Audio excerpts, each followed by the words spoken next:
Hey guys, it's Taya and today I'm going to read Ruby the Red Fairy, Fairies in Danger.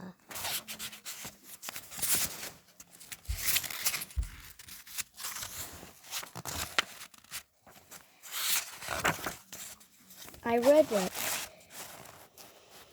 all, but the video that I said that, which was the failed version, just got deleted again. Like part 3, the first one. Yeah, part 3, the second one worked. Hopefully this one works. Anyways, we're going to read Fairies in Danger. Hold on, let me see what chapter this is.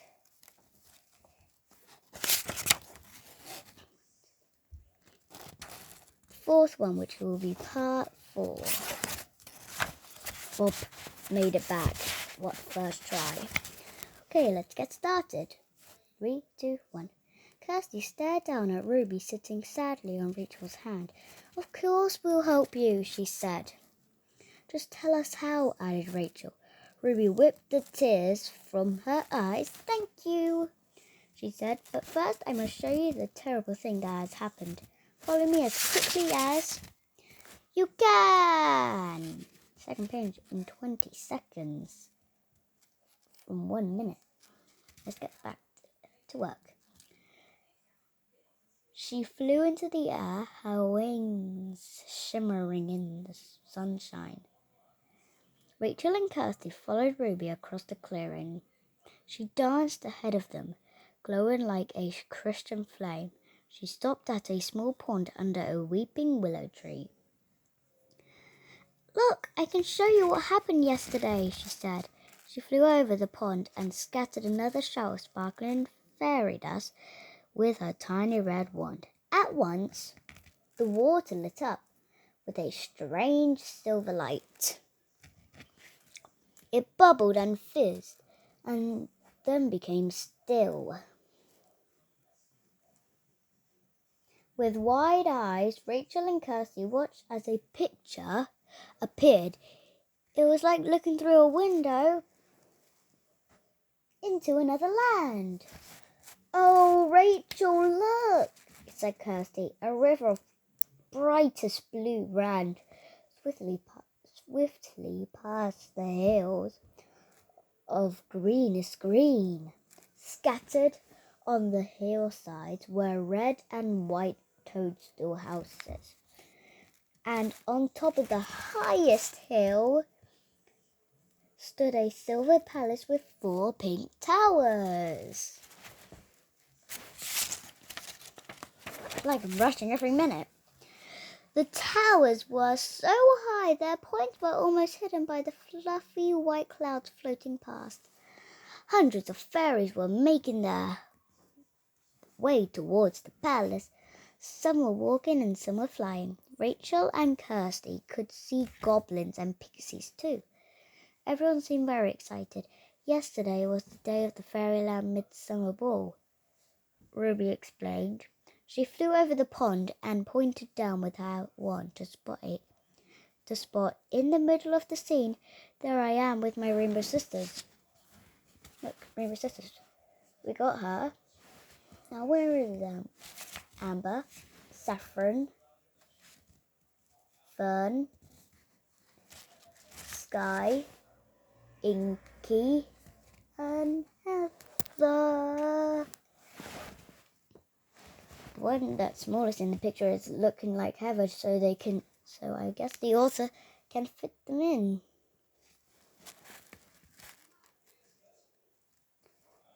Wherever they flew, we know. Kirsty and Rachel looked closely at where Ruby was pointing. They saw 7 fairies, each dressed prettily in their own rainbow colour. Wherever they flew, they left a trail of fairy dust behind them. The Midsummer Ball is very special, Ruby went on, and my sisters and I are always in charge of sending out invitations. Hold on, I gotta go to pee.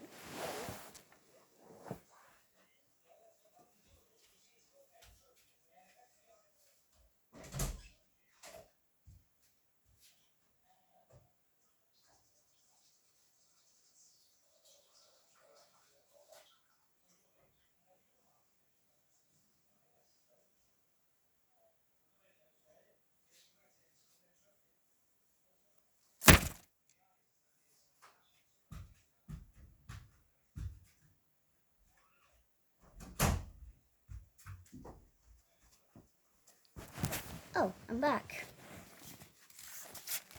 Here's the page, first try.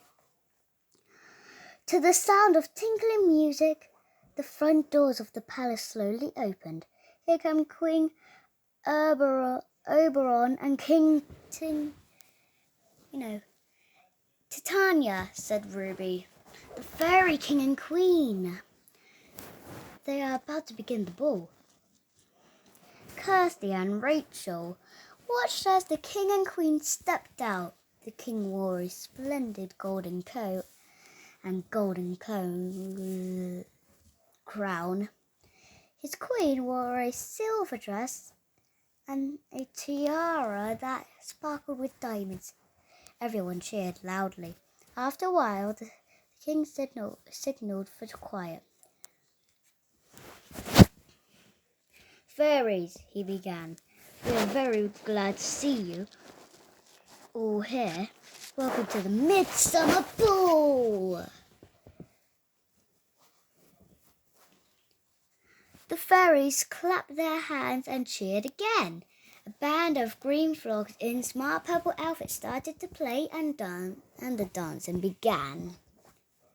Suddenly, a grey mist seemed to fill the room. Kirsty and Rachel watched in alarm as all the fairies started to shiver, and a loud, chilly voice shouted out, "Stop the music!" You know who's chilly? Jack Frost. I feel like it's Jack Frost because I can't remember, but I think it is because it was cold. And I've read this before, and that was a school book, and yeah, Mummy bought me these. The band fell silent. Everyone looked scared. A tall, bony figure was pushing his way through the crowd. He was dressed all in white, and there was frost on his hair, and on his white hair and beard. Icicles hung from his clothes, but his face was red and angry. Sorry, I had to repeat that. I don't know if you heard me. Who's that? Rachel asked with a shiver. Ice began to form around the edge of the pond. It's Jack Frost, said Ruby. And she shivered too. Jack Frost glared at the 7 rainbow fairies. Why wasn't I invited to the Midsummer Ball? He asked coldly. The rainbow fairies gasped in horror. Ruby looked up from the pond picture. She smiled sadly at Rachel and Kirsty. Yes, we forgot to invite you, Jack Frost, she said. The Fairy Queen stepped forward. You are very welcome, Jack Frost, she said. Please stay and enjoy the ball. But Jack Frost looked even more angry. Too late, he hissed. You forgot to invite me. He turned around and pointed a thin, icy finger at the rainbow fairies. Well, you will not forget this, he went on. My spell will banish the rainbow fairies to the 7 corners of the mortal world, which is a human world. From this day on, Fairyland will be without colour forever. And that is the end of the video. Bye-bye. Bye.